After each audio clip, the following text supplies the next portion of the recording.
Кейде мен жарқ етіп сен көрінер ме екенсің деп қап-қара терезелерге үңіле қараймын. Егер сен көрінбесең, басқаның бәрі бекер. Жүректен тыс, ойдан шығарылған бірдеңе. Жүрексіз дүние шат маған.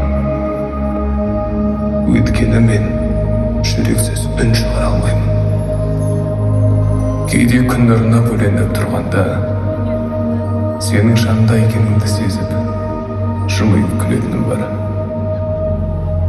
Мен сені сәбидің күлкісінен, аяулы адамның көзінен, досымның көңілінен, арман әлемінен көремін. Мен сенің махаббат деп аталатыныңды да білемін. Сен болмасаң